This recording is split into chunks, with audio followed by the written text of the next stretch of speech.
എനിക്കിത് വളരെ വ്യക്തമായി പറയാം. നിന്റെ ജീവിതം നിന്റെ ഉത്തരവാദിത്തമാണ്.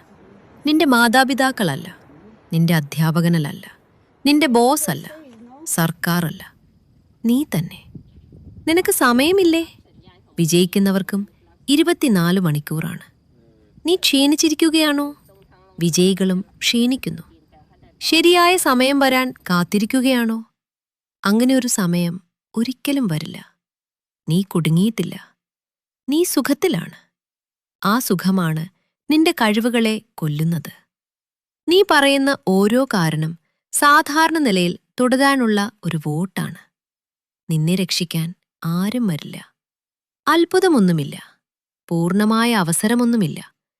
നീ നിന്റെ ശീലങ്ങൾ മാറ്റിയില്ലെങ്കിൽ ഒന്നും മാറില്ല. അതിനാൽ വിശദീകരിക്കൽ നിർത്തൂ. പരാതി പറയൽ നിർത്തൂ. സ്ക്രോൾ ചെയ്യൽ നിർത്തൂ. ജോലി തുടങ്ങൂ.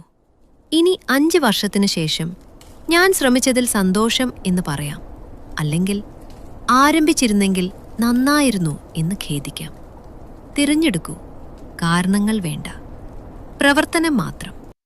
ഇപ്പോൾ യഥാർത്ഥ പരീക്ഷണം. നീ ജീവിതം മാറ്റാൻ സീരിയസ് ആണെങ്കിൽ 30 സെക്കൻഡ് പ്രചോദനം മാത്രം അനുഭവിച്ചു പോകേണ്ട. തെളിയിക്കൂ. ഈ വീഡിയോ ലൈക്ക് ചെയ്യൂ, സബ്സ്ക്രൈബ് ചെയ്യൂ. നോ എക്സ്ക്യൂസസ് എന്ന് കമന്റിൽ എഴുതൂ. നീ സത്യത്തിൽ മുന്നോട്ടു പോകാൻ തയ്യാറാണോ എന്ന് കാണൂ.